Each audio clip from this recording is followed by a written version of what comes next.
Well, this is a kick for me. And I'll bet for a Washington kid, kind of a heady thing to preach at National Cathedral, no? Oh, Ray, what an extraordinary experience. An experience that kept me up half the night. You can talk on the radio, but you don't see this glorious, beautiful, magnificent cathedral, and you don't see all the people who are here. Now, it's interesting that you say up half the night. Is there a feeling that you really have to fill the space in a way that you don't necessarily, a different kind of pressure than what you feel when you're heading into the booth on Connecticut Avenue? Certainly a different kind of pressure, because so many of the world's great people have spoken here. To be invited to speak here is such an honor and a privilege, so different from what I have done for the last 37 years. So a very different kind of pressure. What's your relationship to the cathedral? Have you had one for a long time? I have. It has been embarrassingly a person who comes on holidays and at other times as well, when things are especially of interest to me, and I have not been here every single Sunday, I do confess. Well, we don't take attendance, so actually you could have said you are, and it probably would have been enough people buying it. So. I could have, but that wouldn't have been truthful. Yeah, I think you get struck by lightning or something. If you lie up here. What would you want others to know? How would you describe this place to people who are visitors, new to the city, contemplating, looking for a place to worship or learn? First of all, it is located at the highest point of the city. So if you get out of your car, as we did today, you get blown away, literally and figuratively, by looking at this glorious structure. I have been to many cathedrals throughout Europe, Eastern Europe, Russia, my goodness. I mean, so many cathedrals, but this is home. This is a place so many thousands of people come not only to worship, but to feel the light in this glorious structure. There, for those of you who are paying only casual attention, there's an election this year. And Diane, I'm guessing whatever you had planned tomorrow morning, you are going to have to talk about tonight, but also the long sweep of this very unusual year. Tonight, first of all, I should say, I normally get up at 5 a.m. I do that because I leave for the office at 8 a.m. Now, men don't really understand that time gap. I think more women than men will, but including walking, feeding my dog, having a good breakfast, getting dressed, putting on makeup, it takes a long time.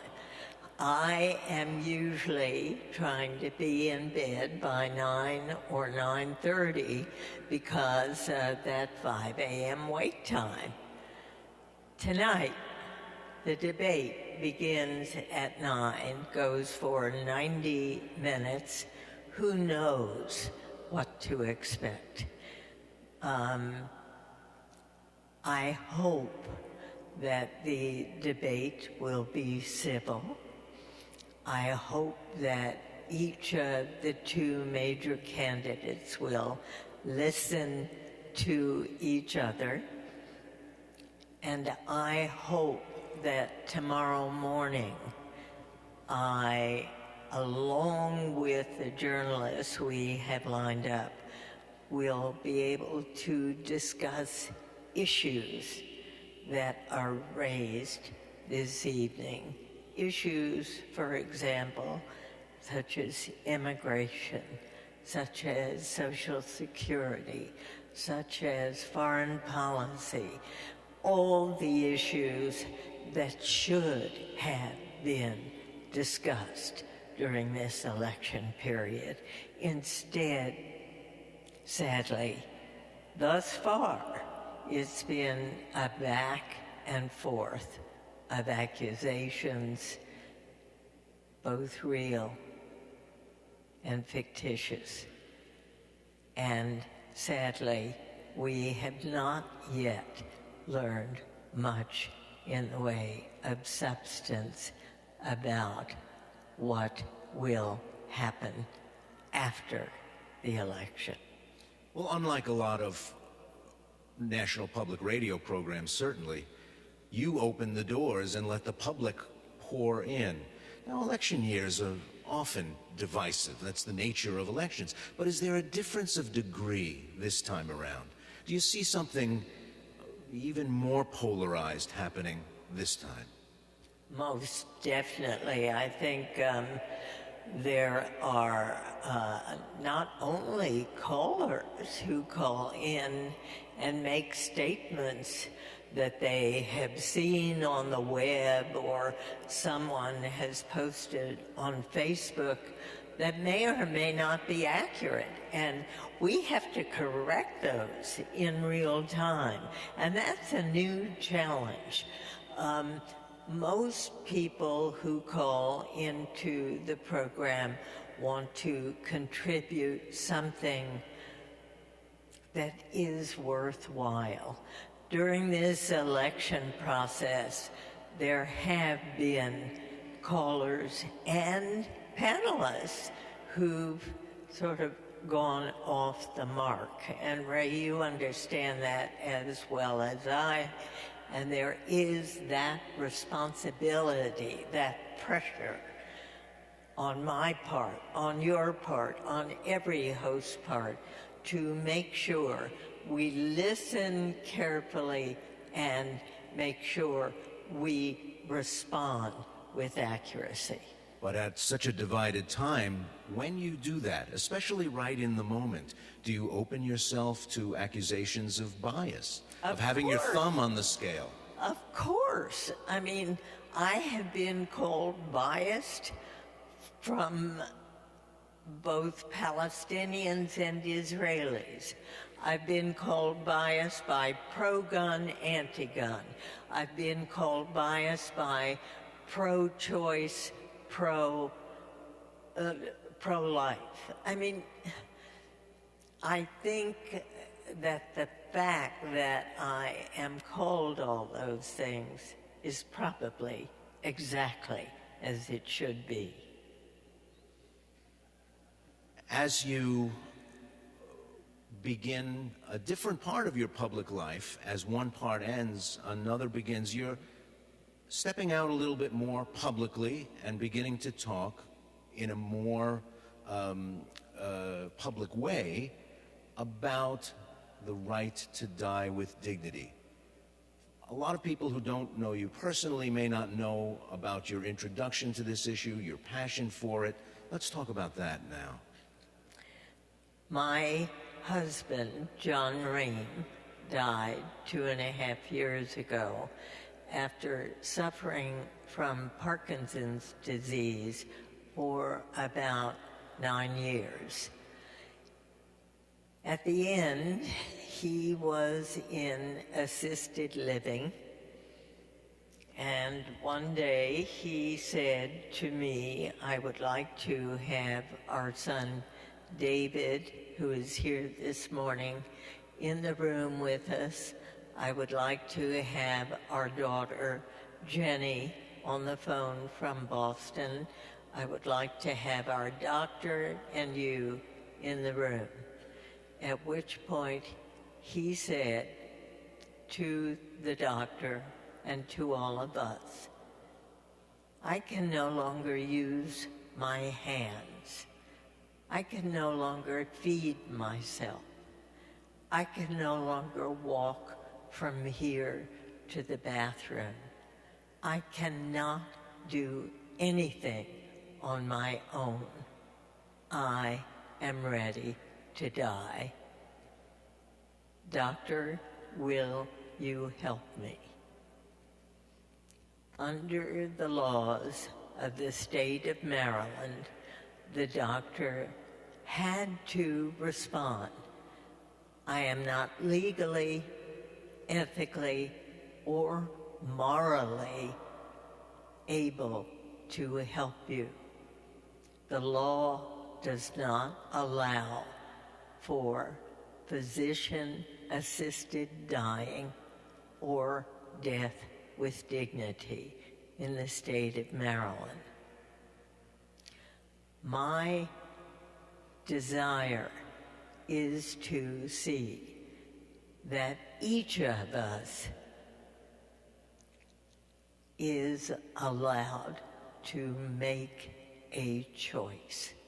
John made his choice. He stopped eating. He stopped taking medication. He stopped drinking water. 10 days later, he was gone. My statement to all who are willing to listen is that if you believe that God should be the only decider of when your life ends, I support you 1,000%. If you believe that medical science can continue and continue and continue to keep you alive, and that's what you want, I support you 1,000%. And if you believe that you have the right to choose death with dignity, I support you 1,000%.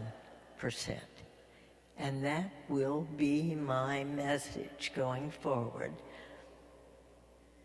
It will be what I say to every audience with whom I speak. I so strongly believe that we should have the right to choose. The district government, as you may know, the City Council Committee just reported out a bill by a vote of 3-2 for the right to choose death with dignity. Now it must go to the entire City Council for a vote. Then the mayor, whose stand we do not know as yet, will have to sign it. And even then, because the District of Columbia has no complete control, the Congress could overrule that vote. So, Maryland is also considering it, and Colorado has a petition on its election which will decide whether the right to die becomes legal. Talking a great deal about that, Ray. When you began forming this notion for yourself And about for my how to speak, husband. and for your husband, about how to speak to the public about this issue, about what to say, did you also have some hard choices to make about how this puts you on a collision course with the work you do? And did you have to have some hard conversations with your bosses? I should tell you that the top brass, about 10 of the hierarchy of NPR, came to WAMU. And we all sat down along with my bosses. There were about 20 of us in the room. I had attended 2 dinners for the organization Compassion and Choices, which has been the leading voice in helping states make that transition. It helped to write Oregon's law, which has now been in effect for about 20 years. It helped write California's law, the most recent to pass. I attended 2 dinners at which participants to those dinners paid $2,500 each, all of which went to Compassion and Choices for their work.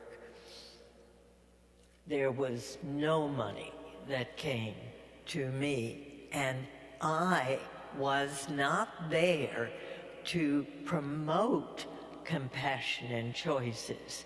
I had been invited to come and speak about my husband, his experience, our experience. NPR felt that I had crossed a journalistic ethical line and asked me to stop doing those dinners.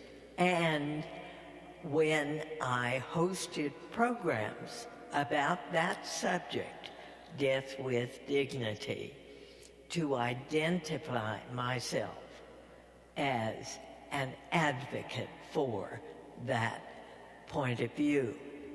So at that meeting, I said, I have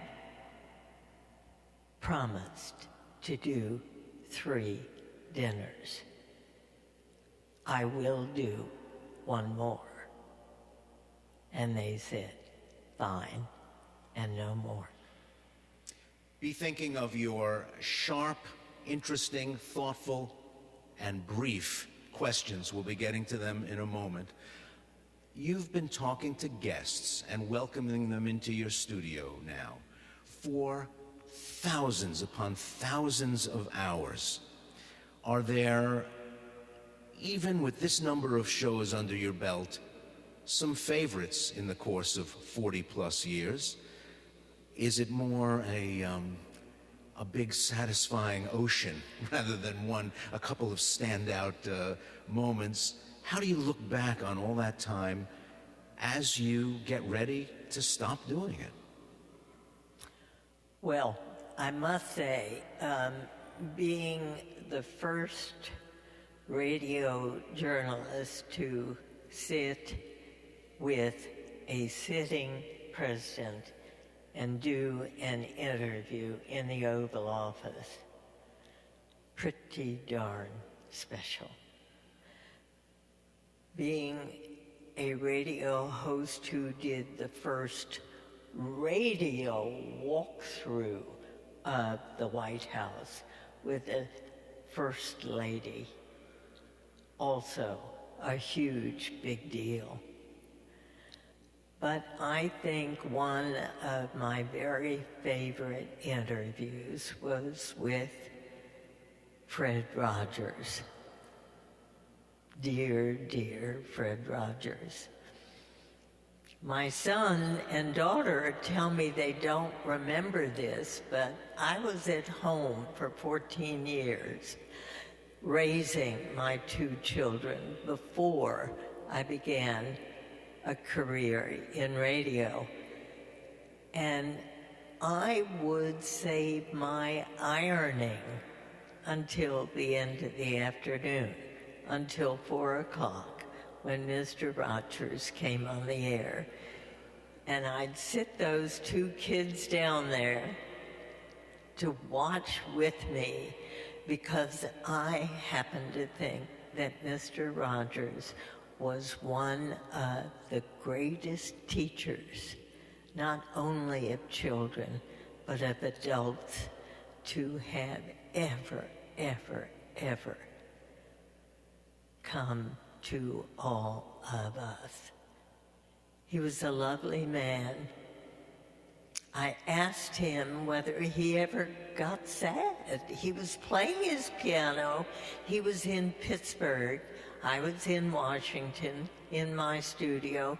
He was playing the piano and doing his meow-meow voices and all the other imitations he wonderfully used to do.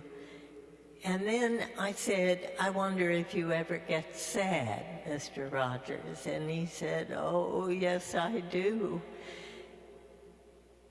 He said, and I am sad today. And I said, well, why? Why are you sad? And he said, because my stomach hurts. And I did not know. No one knew. I don't even know if he knew. He was dead about 3 to 4 months later of stomach cancer. So mine was one of the very last interviews with him, and 2 days later, I received a tiny little book with a mirror on the front by Fred Rogers, and it's titled, You Are Special. And I opened the book, and he said, you really are special, Diane. With love, Fred Rogers. One of my all-time favorites. Let's close out with questions. We have a microphone that is moving, so you don't have to. Let's see some hands. Right over here, sir. Thank you for speaking out. DC Council takes up the bill October 18th. Looks like we have the votes. You have talked about tolerance for the other point of view of people who would like to let God take his will or let nature run its course.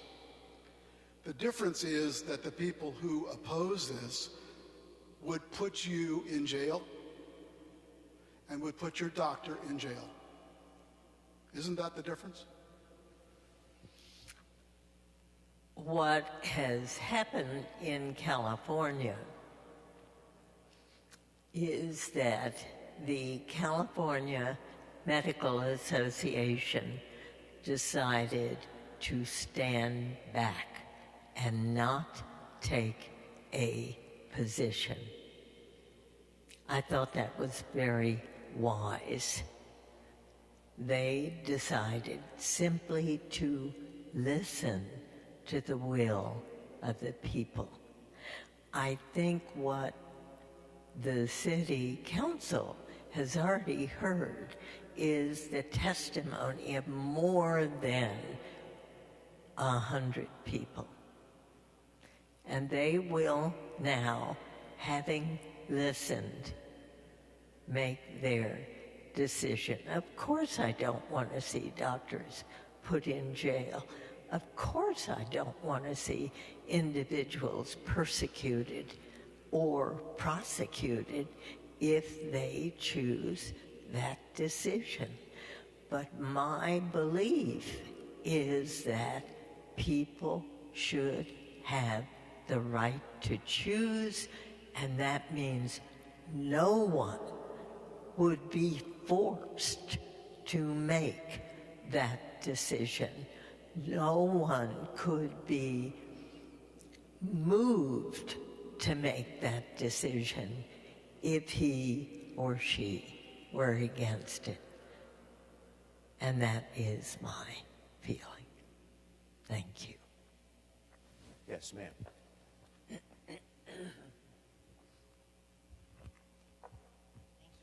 Ms. Rehm, you said in your comments it's important for us to know information. And I have always been so impressed with the accuracy and the depth of information. But those of us don't have that ability or the time. What do you recommend for us to be informed citizens so that we can offer a viewpoint with confidence and also offer facts? My sadness about the transitional state of our media, if we're thinking about it in its broadest terms, is that newspaper reading is declining and the watching of brief and repeated excerpts of statements, speeches, proclamations is all we are getting in the way of information. Each day I go through, before I leave the house, the Washington Post and the New York Times. I get to the office and the Wall Street Journal is there. My producers are also reading what's there, as well as breaking news that's coming in online, looking at what's happening on Twitter and Facebook. And the one time I made a huge mistake, it came online. Bernie Sanders was on the program, and my producer came to me with a piece of paper that said, Bernie Sanders has dual citizenship in the United States and in Israel.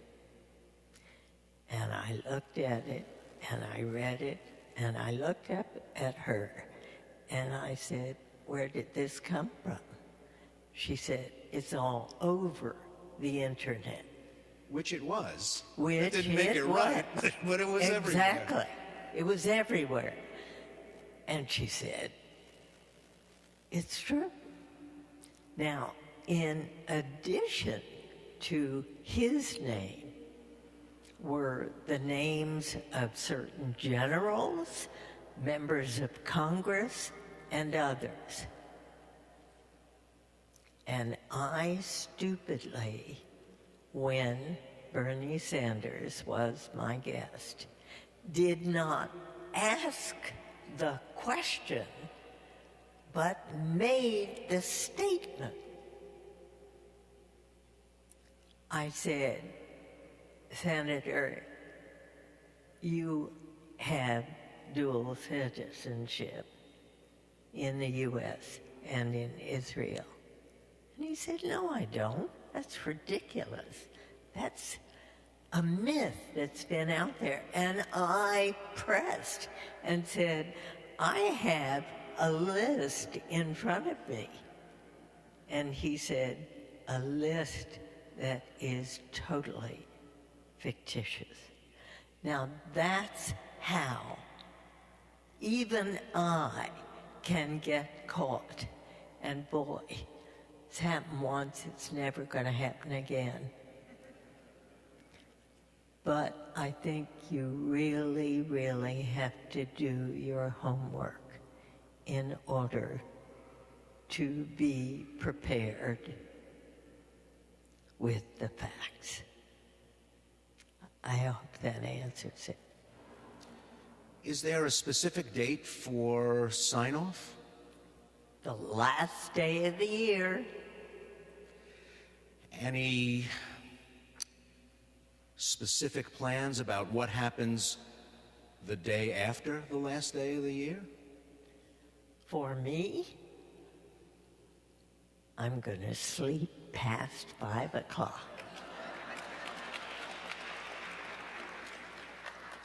Please thank Diane Rehm for this morning and for everything Thank she's you. done for the last Thank 43 you. years. Thank you. And thank you, Ray. Great to see you. Very dear. Diane will be preaching at the next service, which begins at 11:15. If you haven't been to church yet, you get Diane Rehm plus Eucharist, which is not a bad deal. And good to see you all. Thanks. Thank you.